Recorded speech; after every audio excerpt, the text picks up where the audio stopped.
you from your twin city of Durban, and I'm going to spend some time telling you about, as Julian said, one of the great sons of Durban, Archbishop Denis Hurley, who I know a few of you know a little bit about already, and tying that in with Oscar Romero, who of course you all know, I hope, a lot about. So I want to focus on those two archbishops, our twin archers, as it were, the McDonald's of the episcopacy, two great archbishops, Oscar Romero and Denis Hurley, under that title of Prayerful and Prophetic Resilience in the Face of Injustice. And as I talk about the injustices that they faced and the resilience that they showed, and how I believe they drew on prayer and the call to prophecy, I'd like to suggest that that's something that we try to do in the Denis Hurley Centre, and I'll tell you a bit about that. But also, I hope, give you a chance to reflect on how you draw on that in the work that I know you're all involved in the face of injustice, indeed the growing injustice that we see in the UK today. So just to recapture, to remind you of things you hopefully or probably already know, Archbishop Romero, of course, from El Salvador, tiny country in the middle of Latin America. A man who became a priest in the 1930s, so very much a priest of the pre-Vatican II world, and spent a long time as a rural priest, a rural bishop. He was working in a seminary, so not really in a situation where much attention was drawn to him. But he then became an auxiliary bishop, a rural bishop, and then eventually Archbishop of San Salvador, the capital of El Salvador.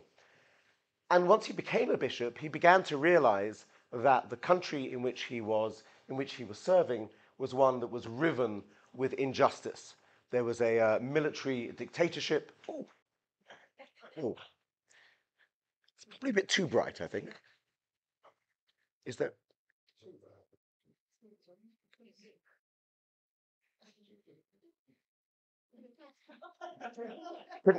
Can we dim without it? Yes, it's either too hot or too cold. No, let's leave it. Okay, we'll leave it. We'll leave it. Okay. I should have got the sun. I should have bought sunglasses.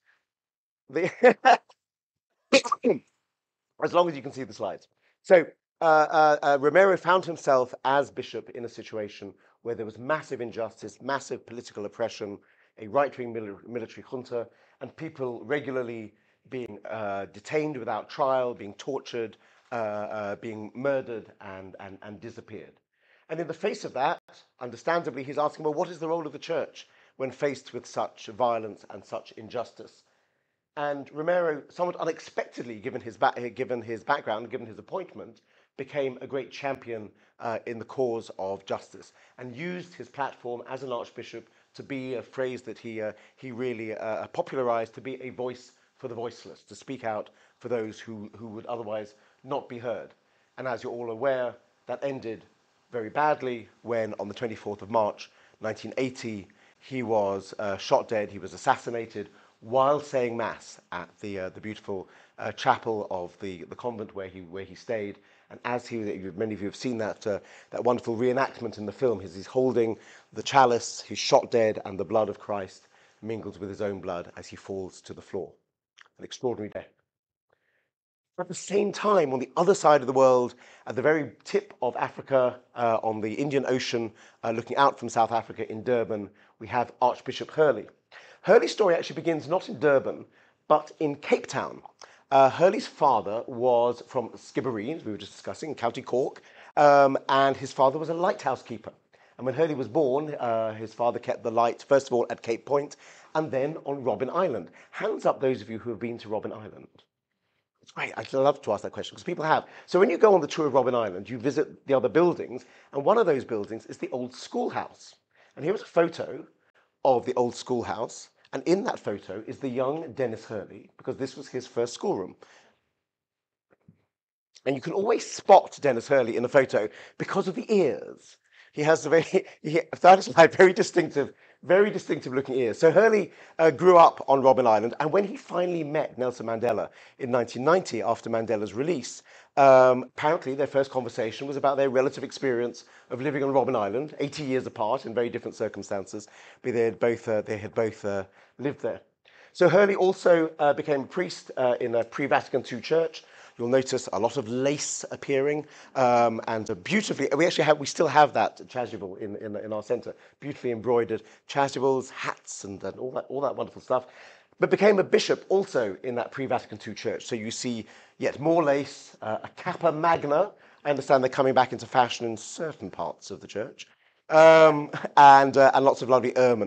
So Hurley was actually made a bishop in 1947. He was the youngest bishop in the entire world when he was made a bishop. He was 31 years old when he became a bishop, and then became the youngest archbishop when he was elevated a few years later. But Hurley, as archbishop, as bishop and archbishop, also found himself in a country riven with injustice and riven with dreadful social situations, and of course all of that rooted in the extraordinary viciousness and pettiness of apartheid. And I think this for me is a great way of capturing quite how bizarre apartheid was. Imagine taking the trouble to take a staircase and put a division in the middle so that white people could use one half of the staircase and non-white people the other half of the staircase. And when you describe, I have a number of friends in South Africa who are what we call born free, so people born after 1994. And when you explain to them what that world was like, they look at you as if you're completely mad. How would anybody even imagine creating something like that, let alone then spending 50 years imposing that legislation? Not only this dreadful legislation, these dreadful segregation, but of course the oppression and the violence that came with that. And so many examples of that. One of the most famous, the uprising in 1976, 16th of June 1976 in Soweto, of school children who were simply protesting peacefully against the imposition of Afrikaans as the medium of instruction in schools. And we still don't know to this day how many children were killed, but somewhere between 200 and 300 school children shot dead by the South African army, and the most famous of those, the youngest, the first person to be killed, young Hector Peterson there in that iconic photograph. So Hurley is faced with this, and like Romero on the other side of the world, realizes he has a chance to be a voice for the voiceless, to speak out for those who otherwise don't get heard. And there are so many wonderful images of Hurley standing in protest on his own outside. This is just by City Hall in the centre of Durban. And his view was, even though it was strictly illegal to protest, illegal to make any kind of public accusation against the apartheid state, he would do so because he was a bishop and he could do so. And if they arrested him, his view was that just makes it a bigger story. So, and they did. They threatened him with arrest. People spat at him in the street. They abused him, but he carried on doing it. He was a wonderfully tall man, by the way, 6'4", and fantastically imposing. This is a lovely cartoon of him as Moses leading South Africans across the Red Sea to the Promised Land and facing off the juggernaut of apartheid. As I say, he faced constant threats. He faced death threats. This was a petrol bomb that was thrown through the window of his house, and he was arrested and charged with treason for speaking out about what the South African army was doing over the border in what was then Southwest Africa. And it was an act of brinkmanship, really. They threatened him and said, if you keep saying this, we're going to charge you, we're going to arrest you, we're going to put you on trial.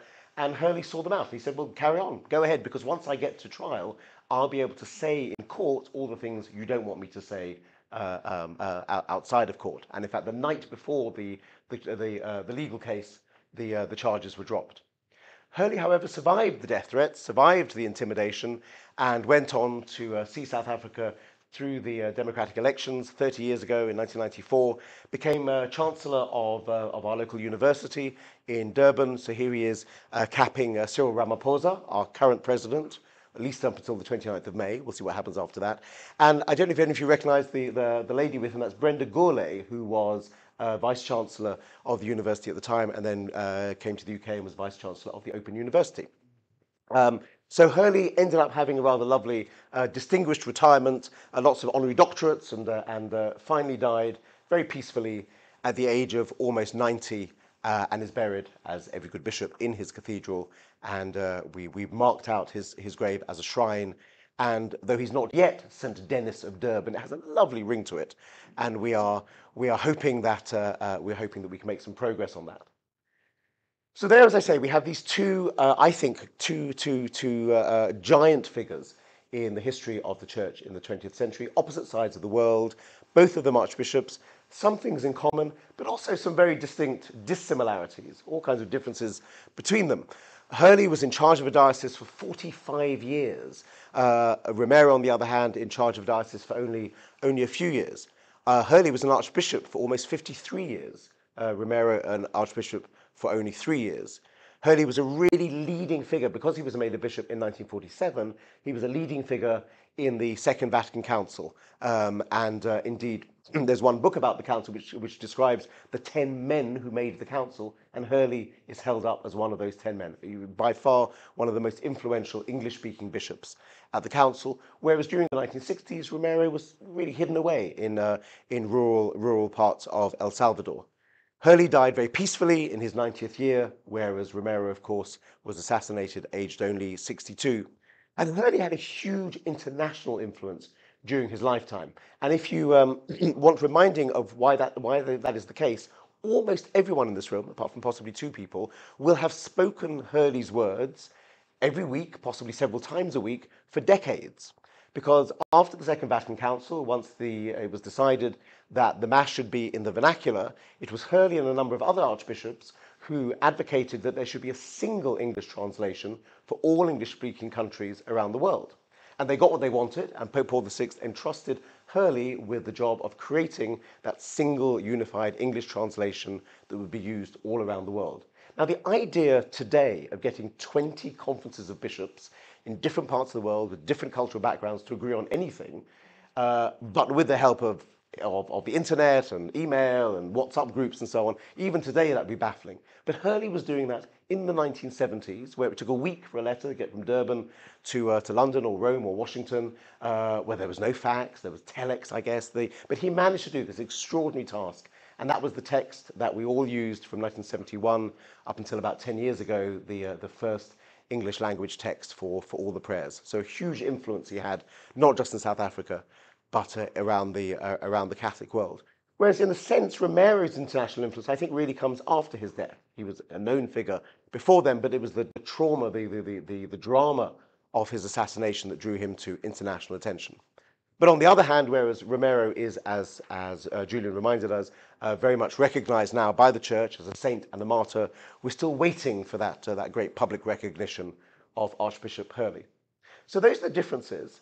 But much more interestingly, there's some really, really fascinating similarities between them. They both studied in Rome in the 1930s, about 2 years apart in age. They both studied in Rome in the 1930s. We don't know, we can't prove that they ever met. It's really, really frustrating. So in Hurley's memoirs, he obviously knew about Romero, and he makes a comment about, well, I assume we must have been in the same lectures, we must have passed in the same corridors. They definitely both studied at the Angelicum, and of course, because everyone was studying in Latin at the time, there wouldn't have been a linguistic distinction about where they were studying, but we can't prove they ever met, which is a great shame. It would make for a great play, actually. The meeting of Romero and Hurley. So there's the young Romero as a seminarian in Rome in the 1930s. But of course, the point is, it wasn't just that they were both studying in the same city at the same time. What was happening in Rome in the 1930s? Of course, the rise of fascism. So they're both witnessing at first hand how political extremists can come to power, what happens when they come to power, and how the church does or does not respond to that, and how conflicted and compromised the church can be in responding to such oppression and injustice. And both went back to their home countries with that very distinct memory. So it meant that both of them were young priests during the Second World War. Here's Hurley back in Durban as a young priest with his predecessor, Bishop Dalal, blessing. I'm reassured it's not a tank, it's an ambulance, but blessing that during the Second World War. I think another interesting similarity is that really both of them were pretty bookish. I think we call them nerds these days. And they both spent time training future priests. So they really would have been very happy being academics, locked away in the library or studying or giving lectures, and certainly did not imagine their lives as great revolutionaries. So here's Romero, I think, with some young priests he was training. Hurley was also a great sportsman. So he was training priests, but also teaching them how to play football. Clearly, in this case, why we know football. And both of them very unexpected appointees as bishops. Romero, frankly, because he was so quiet. Some say that he was really appointed as Archbishop of San Salvador because he was expected to be the person who didn't cause trouble, the person who didn't stir things up, and would be the quiet hand. Hurley, because he was so young, as I said, the youngest bishop in the entire world when he was appointed. So there's Romero at his episcopal consecration. And Hurley at his, we had a lovely moment. So our centre, the Denis Hurley Centre, right in the middle of Durban, we always have wonderful guests coming to visit us. And one day this man came to visit us. And his name is Desmond Martin. And he came in and said, I was an altar server at Archbishop Hurley's consecration in 1947. And he was in his 80s when he came to visit. He was so excited to be back in proximity. We have a lovely photo of him next to the statue of Archbishop Hurley. Hurley was so young, and if you zoom in on that picture, you can see he was 31. He actually looks about 16 in this photo. He looks ridiculously young. Again, you see lots of lace, lots of embroidery. And then both of them, once they become bishops, become conscientized by the poor. Their experience of talking to their parishioners, talking to the priests on the ground, listening to what's going on in the reality, the day-to-day reality of the lives of the people in their diocese, makes them realize that there is a huge gap between what the church is saying about the condition of the country and what's the actual condition of the country. And what we see in Romero's life, and I'm sure many of you will have read this in books about Romero and Romero's own memoirs, is his experience of walking around, talking to people, and hearing from them at first hand what life was like. And Hurley, similarly, again, the lace, but going around to visit Zulu villages and hear from people at first hand. Now, bear in mind that one of the key things about apartheid, we think of it in terms of black people not being allowed to go into white areas, but it was equally true that white people couldn't go into black areas. So the chance of, if you were a white person, to actually find out about the reality of the lives of black people in apartheid South Africa, you really had to work very hard at it. An idea of quite how hard he had to work is this lovely vignette. The week after Hurley was appointed bishop, his first official function was as part of the welcoming party for the royal family.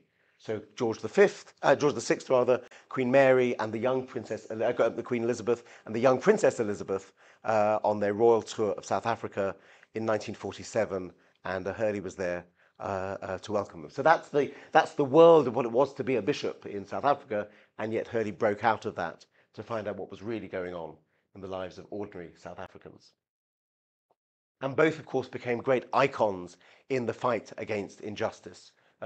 Romero using his platform as an archbishop, using his pulpit, using all the means he had at his disposal to make people aware of the reality of what was going on in El Salvador, and Hurley similarly, and working alongside people like Archbishop Tutu. Tutu was actually about 10 years younger than Hurley, and Tutu often spoke of Hurley as one of the men who inspired him to have the courage to speak out and to do what he did. In fact, this is Tutu greeting Hurley after the charges were dropped in that treason trial. And a man who looks remarkably like Jeremy Paxman standing between them.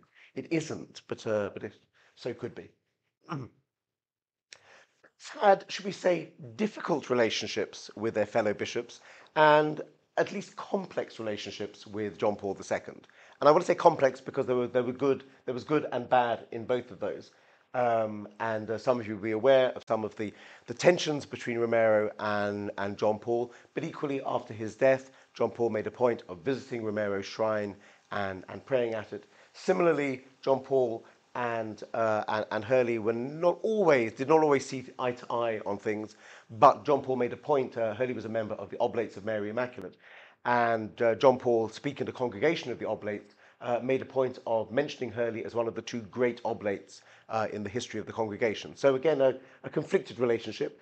And one of the ways of understanding that, of course, is to remember that while John Paul, of course, was also a great fighter against injustice, in the world that he came from, the injustice was perpetrated by the communists, and they were the enemy. The world that Romero was living in and Hurley was living in, the communists were at least fellow travelers, or at least on the same side, if not always sharing the same views. And I think that's something that was hard for John Paul to really come to terms with. And the other great similarity is both of them wonderfully supported, not just by CAFOD, but by Julian. And I think with all humility for Julian, I'm going to point this out. This is just two wonderful photos. So here is Julian with Oscar Romero. What date? Can we date it from the moustache?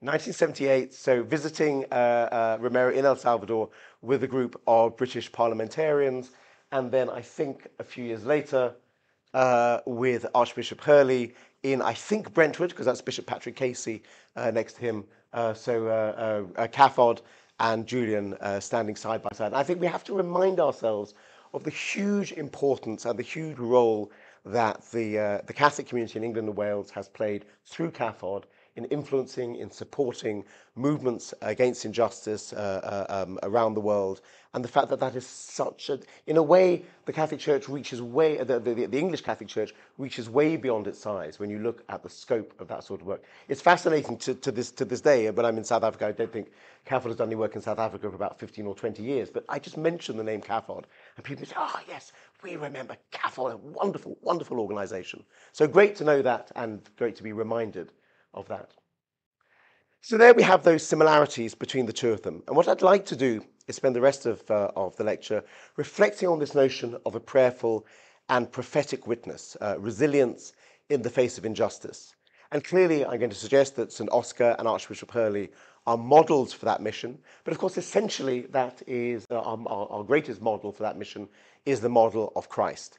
A figure of great courage, a figure who was repeatedly saying to his followers, do not be afraid, knowing that in the face of injustice, the temptation for all of us is to be afraid.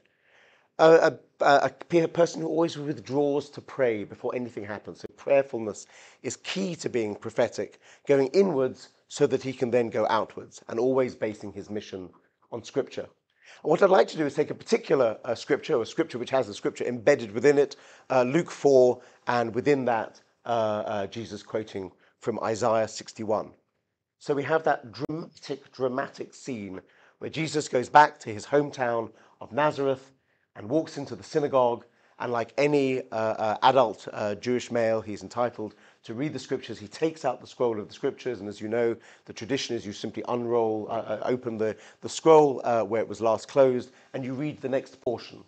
And the next portion is Isaiah 61. And so Jesus reads out to those assembled, the Spirit of the Lord is upon me. He has anointed me. Why has he anointed him? He's anointed him to announce good news to the poor, to proclaim liberty to captives, to restore sight to the blind, to set the oppressed free, to bind up the brokenhearted, to proclaim the year of the Lord's favour. What I'd like to do is look at each of those in turn, and in the context of Archbishop Hurley and Archbishop Romero, ask what does that mean to release the captives? What does it mean to bring sight to the blind? And if you will indulge me, I want to look at that not just in the context of their lives, but also our work at the Denis Hurley Centre. So that is the Denis Hurley Centre, a brand new building. We've been there for 10 years now, right in the very heart of Durban. And what I hope you'll notice immediately is that on one side of the building, on your right, is a cathedral. That's Emmanuel Cathedral, the home of the Catholic community in Durban. And just behind us, you'll see a mosque, the largest mosque in the city. In fact, at one stage, the largest mosque in the Southern Hemisphere. And the Juma Masjid and the Emmanuel Cathedral have been neighbours for over 100 years, and good neighbours, engaged neighbours. And the Denis Hurley Centre was created not just to be a legacy to Archbishop Hurley, but to symbolise the way in which people of different faiths can come together to serve those most in need. In fact, it was very striking when it was announced that the Denis Hurley Centre was going to be built. The very first large cheque came from the mosque next door, and they said, we loved Denis Hurley, we want to make sure his name is remembered, we'll make sure that the Denis Hurley Centre is built. So as we look at these different aspects of what it is to be prayerful and prophetic, I'd like us to consider, how did Archbishop Romero remain resilient? How did Archbishop Hurley remain resilient? I'll give you some thoughts about how I think we try to be resilient at the Denis Hurley Centre, and then ask you to consider, well, how am I called to be resilient? What am I being asked to do in the face of injustice? So let me start by looking at this idea of announcing good news to the poor. What we see, what we learn, I think, from the lives of both Romero and Hurley is that we can do nothing to help the poor unless we're willing to walk alongside them, unless we're willing to listen to the poor. We can't assist the poor, we can't in any way support the poor if we keep the poor at arm's length, keep them at a distance. And similarly, that's what we try to do in the Denis Hurley Centre, help in very practical ways to help poor people, but in a way that keeps us alongside them and so that we can listen to them and hear their stories and hear their struggles. As I mentioned earlier, it's something that Romero did from the very beginning of his time as a bishop, walking around, getting out onto the streets and listening to people and hearing about their lives. Something that Hurley did, and overcoming all of the terrible racial barriers of the society in which he was called to be a bishop. One of the things he went out of his way to do was to identify and train members of the black community to be catechists and to be priests. Went out of his way to identify women to train them for leadership roles in the church. So finding ways to engage with those who are otherwise being forgotten and marginalized. Our work at the Denis Hurley Centre starts in very practical ways. We're right in the very heart of a city which has really deteriorated in the last 20 years. We have a lot of homeless people. We have about 6,000 homeless people living within a 2-mile radius of where we are. So we serve meals. And we serve meals because that's one of the best ways of beginning to build relationships with people so that we build trust and we can do more with them. We served 169,000 meals last year, and importantly, meals which are prepared by homeless people and non-homeless people working side by side to serve those meals. We also provide primary health care. We're used to, with all of the problems I know that the NHS faces, we're still used in this country to the idea that if we need health, we need help with our health, we can get access to it, and it's free when we need it. That's not true in South Africa. South Africa has phenomenally good private health, but it's outside the reach of most people. It has very poor government health. And then there are the people we work with, homeless people and refugees who can't even access the poorest levels of government health. So they come to us. We provide a free clinic, see about 2,000 homeless and refugee patients every month in our clinic, and particularly dealing with issues like HIV and TB, which are, as you might imagine, prevalent among those communities. Next, to bind up the brokenhearted. I think one of the hardest things about working in the field of justice is that sense of isolation, that sense of feeling that it's you against this juggernaut, to use that image earlier, this juggernaut of injustice, people feeling alone and feeling damaged. Romero, I think, recognized that and therefore recognized the need to bring people together, to help them to support each other in the face of injustice. It's something which Hurley did by bringing people together in a common cause, and very importantly in his world, in a country where only 7% of the population is Catholic, recognizing the value of doing that by bringing together Christians of all denominations and indeed people of all faiths. And that's something that we really very much focus on in the Denis Hurley Centre, looking all the time at how can we find what unites us rather than what divides us. So Romero seeking out those who felt alone, felt damaged, and bringing them together. And Hurley standing literally shoulder to shoulder with other religious leaders. This is a photo from a march that Hurley and others led in Durban in September 1989. So a time when there was a state of emergency, all protests were strictly banned.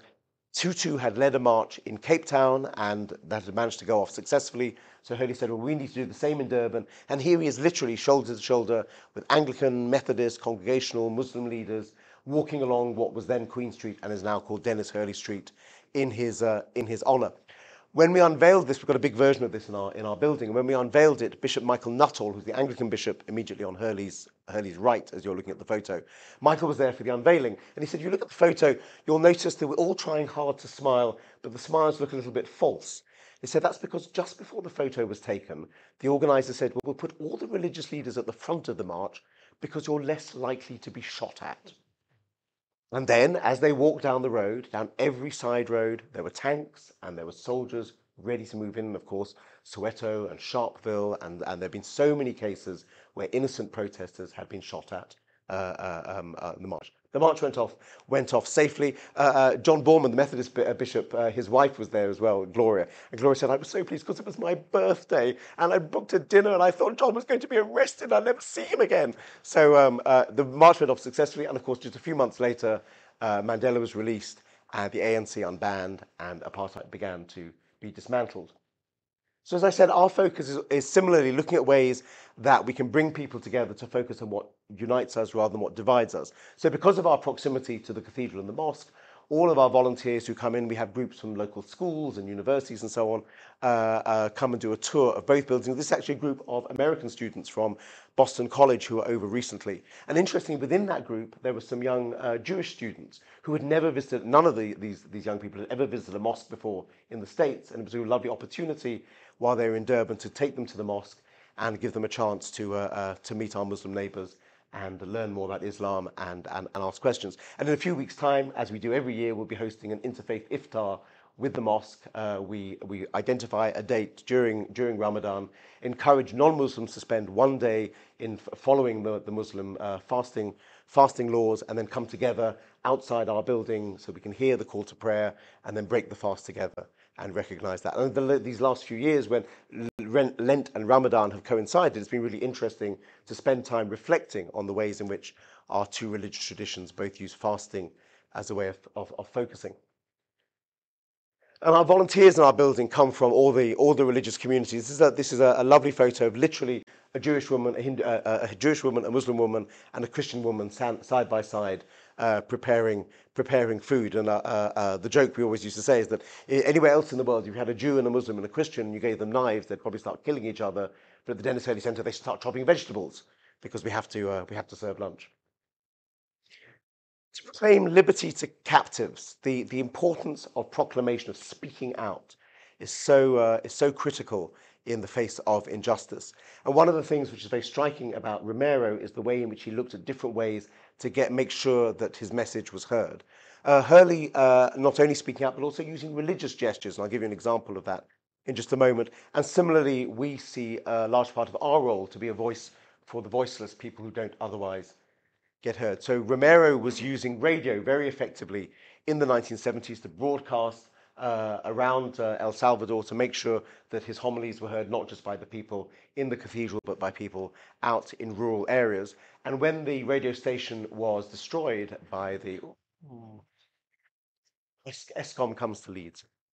When the radio station was destroyed by the Salvador government, it was CAFOD who funded it to be replaced so that work could continue. But also a powerful religious gesture. Julian mentioned earlier the death of Rutilio Grande, Romero's great Jesuit friend, just a few weeks after he was made Archbishop. And Romero announced this fantastically bold and dramatic gesture of cancelling all other masses in the diocese on that Sunday, and said everyone must come to one mass, which will be the mass in honor of Rutilio Grande in the city square, much to the horror of the government. Hurley was similarly a man who knew the power of grand gestures. I'm assuming that Leeds has an ecumenical walk of witness on Good Friday. Yes, good, excellent. Nice to hear that. So we have one in Durban, but our one has a very interesting history. It began in 1985. So 1985, state of emergency, people were being detained without trial and kept in the prison, which is right in the centre of Durban. And when people were detained without trial, it was illegal to mention or even write about the fact they were detained. You couldn't mention their names for fear of being arrested yourself. And Hurley and his sidekick, Paddy Carney, who went on to found the Denis Hurley Centre, were wondering what can we do to show solidarity with the people who'd been detained. And it was coming up to Holy Week, and Paddy said to Hurley, well, we're coming up towards Good Friday, and you know it is an ancient tradition of the church that on Good Friday, the bishop should be allowed to visit prisoners. And Hurley said, is it really? And Paddy said, well, it's an ancient tradition of the church. Who knows? So they went along to the chief of police, and Hurley said, it's just an ancient tradition of the church, blah, blah, blah. And the chief of police, who was scared of religious tradition, said, well, if it's an ancient tradition of the church, I guess I can't say no. So yes, you can go and visit the Catholic prisoners because they are part of your congregation. So then Hurley said, yes, but of course, not all the prisoners are Catholic. So I think we need to give permission also to the Anglican bishop and the Methodist bishop and the Baptist and so on. So he got all the religious leaders lined up on Good Friday, and they marched off to the prison in complete silence. It had to be in silence because otherwise it would have been treated as a protest march. And then by a strange coincidence, there were a whole group of other people who also all appeared at 5 o'clock in the morning on Good Friday and walked in complete silence through the streets of Durban. They got to the prison doors, and the religious leaders were allowed in to visit the prisoners. And then the others all stood in a circle around the prison and sang hymns. And so the prisoners inside the prison knew that there were people out there who remembered them, who knew that they were in there, that they were not forgotten. So that's how it began in 1985, and we continue to the tradition to this day. So we still have a Good Friday march, an ecumenical march on Good Friday, which takes place in the city centre. It starts where the prison used to be, which is now the main exhibition centre.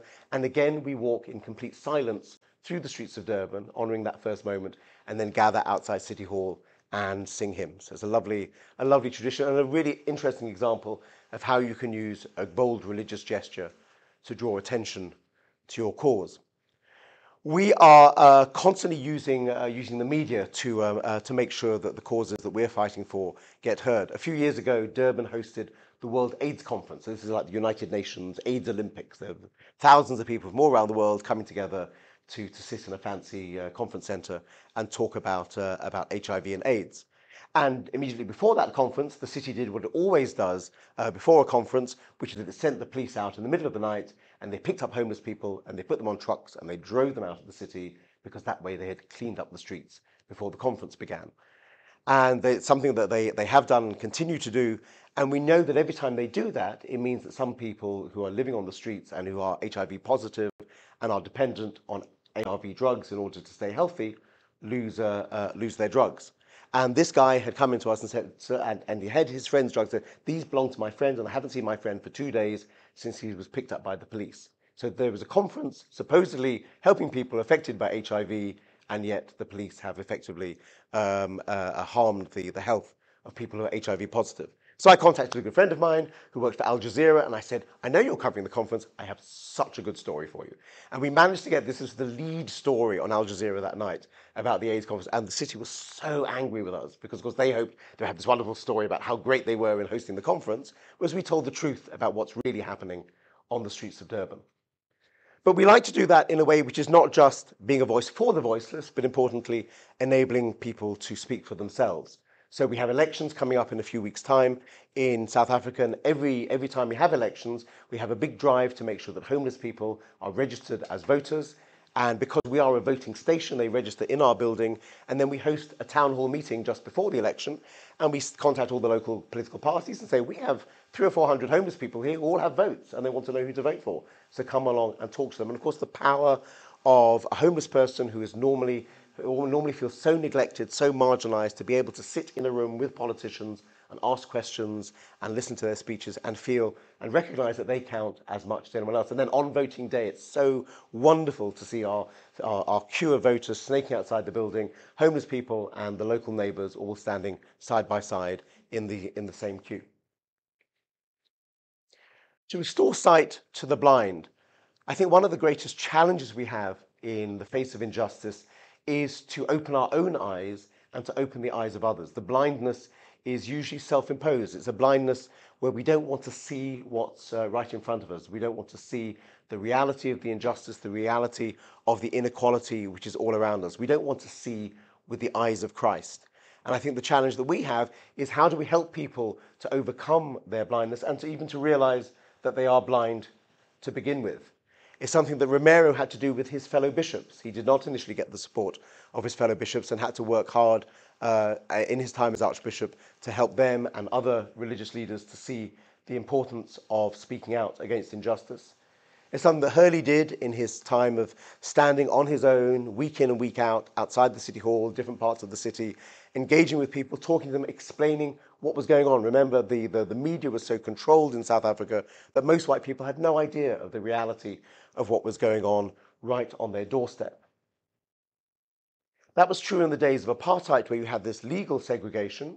We haven't had that since 1994, but instead we have extreme economic segregation. So this is a real photo. This is not a royal family Photoshop. On the left-hand side, this is an area of Johannesburg. On the left-hand side, you see beautiful houses, trees, swimming pools, a lovely middle-class life.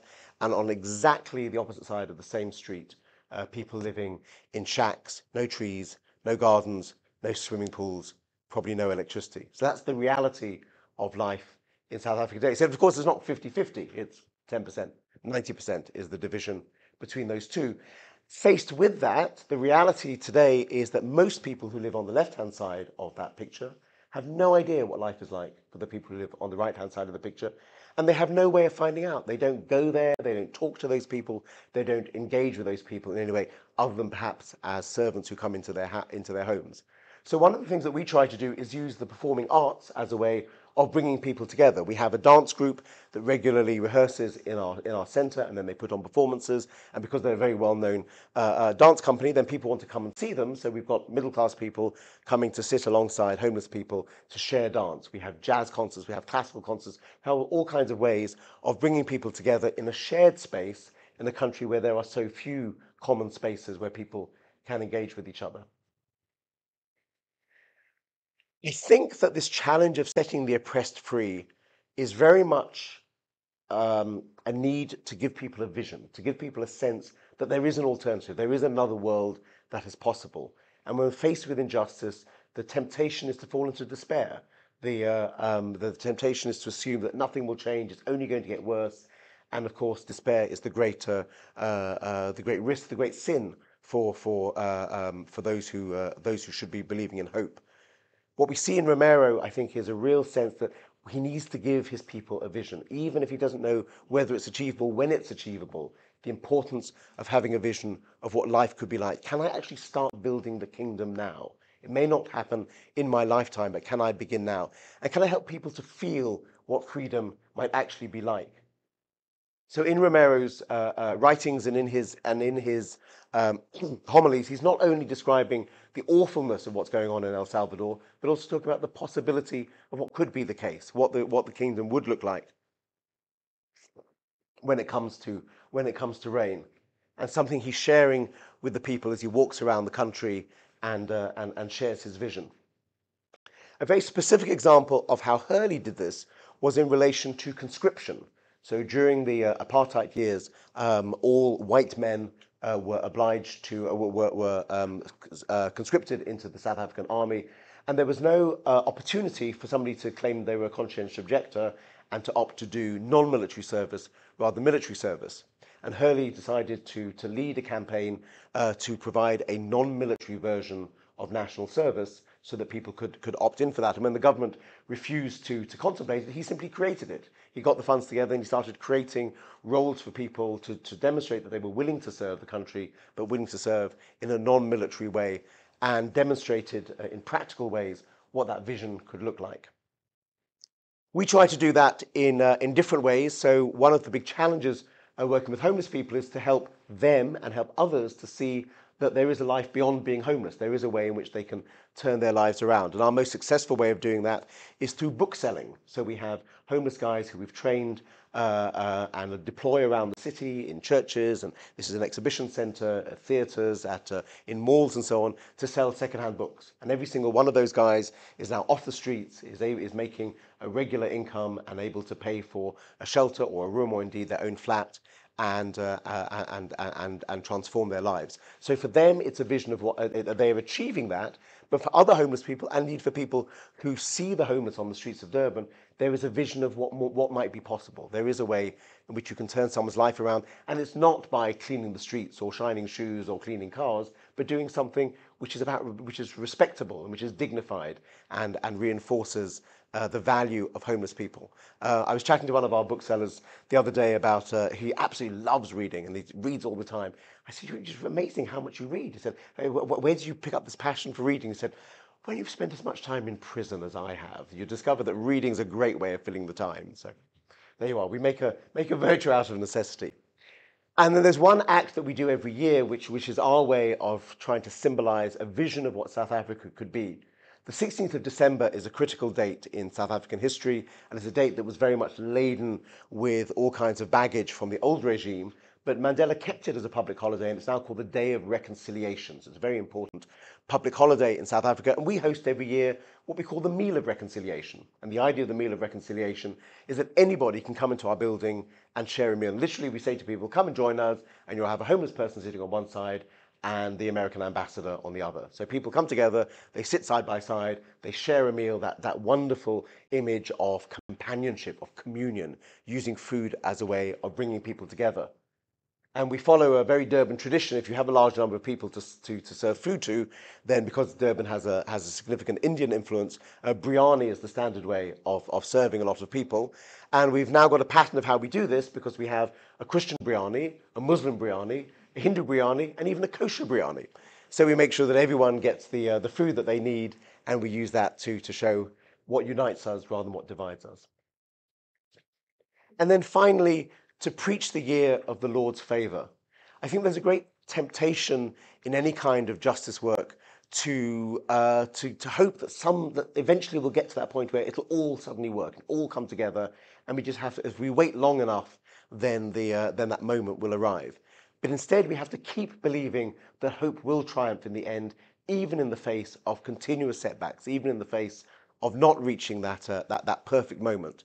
And I think that's the challenge to us. Am I willing to act now rather than waiting for the perfect moment? Can I keep fighting in the face of setbacks? Of course, in the case of Romero, it was very clear that he didn't reach the promised land, at least in his lifetime, when he was cut short by that assassination. The situation in El Salvador was bad. It got worse over the next few years. It was a long time before there was any kind of resolution to the violence in El Salvador, and even when there was, things have now, as Julian hinted earlier, got worse again. But Romero reminded us in his own lifetime that his death would be for the liberation of the people. They may kill a bishop, he said, but the people of El Salvador will rise. So he recognized that there isn't a finite moment in this, but that moment of the Lord's favor continues. The Lord's favor was bestowed on Romero in his inclusion among the 20th century martyrs on the west front of Westminster Abbey. A wonderful form of secular canonization. He has an airport named after him in San Salvador. And of course, as Julian mentioned earlier, he was canonized as Saint Oscar of the Americas alongside the wonderful Pope Paul VI just a few years ago.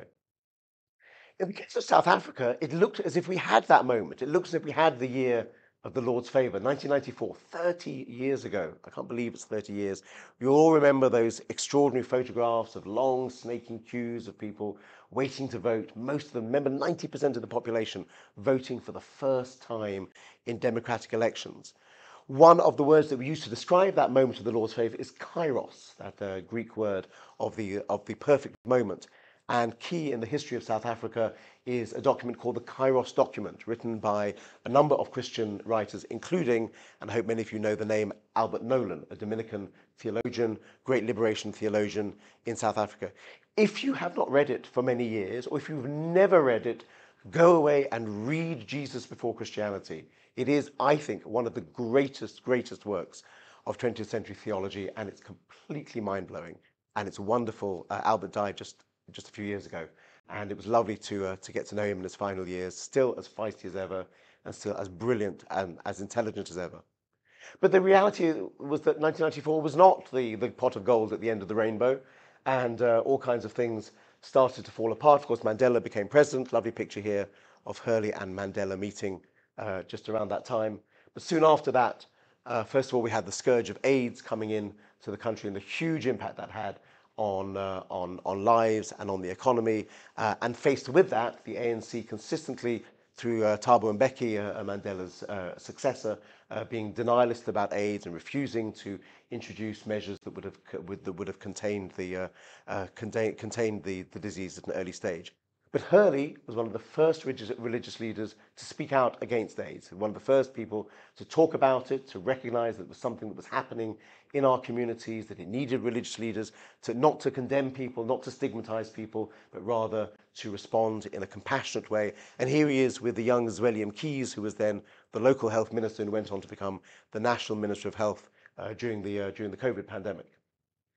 AIDS hasn't gone away. About 25% of the patients we see in our clinic are HIV positive. A huge number also are infected with TB. And part of the work of our clinic is to go out onto the streets and to see patients where they are to make sure that we can identify problems as early as possible and address them. And it's important that we do that because the kind of conditions that people are living in are ones where there's so much risk of disease, so much risk of illness, and we're trying constantly to combat that. We have some successes, and during the COVID lockdown, so we had a lockdown in South Africa as everyone else did. Ours was even worse though because we couldn't buy alcohol during our lockdown for 4 months.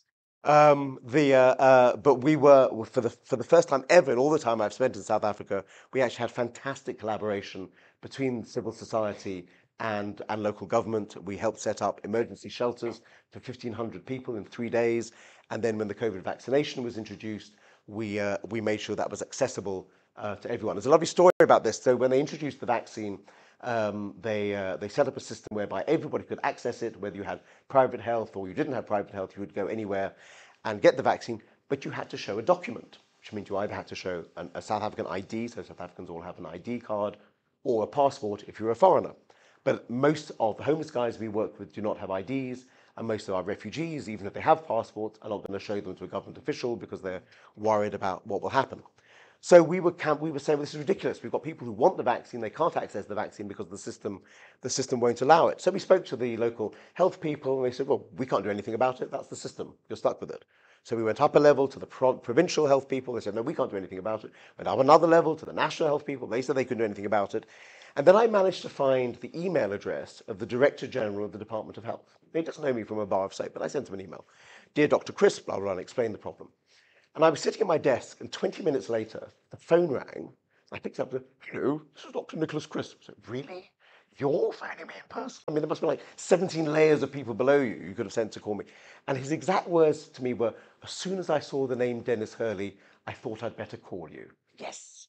From beyond the grave, Hurley still does the magic. So we explained the problem. He said, yes, you're quite right. We've designed a system that actually is not working for people who are in need. Let me go away and think about it. He came back with the solution. We piloted at the Denis Hurley Centre a system to enable undocumented people to access the vaccine, which then got rolled out around the country. So just one success, many failures, but one success of being a voice for the voiceless in that case actually made a difference and actually delivered something very practical.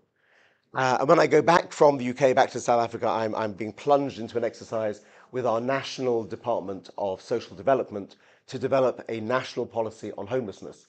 I have no idea if it's going to lead anywhere. I have no idea if it's going to achieve anything. But the very fact that after years of campaigning, we've persuaded them they should even have a policy and talk to people like us who are in the field to try and develop it is, we hope, the sign of some kairos, some moment of the Lord's favour. So I reflect on these because I think it's important to recognize, of course, that text isn't just about Jesus. It's about all of us. The Spirit of the Lord is on all of us because he has anointed all of us. By baptism, we are all called, and we're all called to announce good news to the poor, which we can do by listening to people, to proclaim liberty to captives, which we can do by speaking out, to restore sight to the blind, which we can do by opening people's eyes, to set the oppressed free, which we can do by having a vision. I'm not sure what's happening. To bind up the brokenhearted, which we can do by working together, by identifying people with whom we share common cause. And to proclaim the year of the Lord's favour, not waiting for the perfect moment, but to start building the kingdom now. Because this is the moment of our liberation. This is the year of the Lord's favour. And I hope that Archbishop Hurley and Archbishop Romero, from a better place, are looking down on us and inspiring us.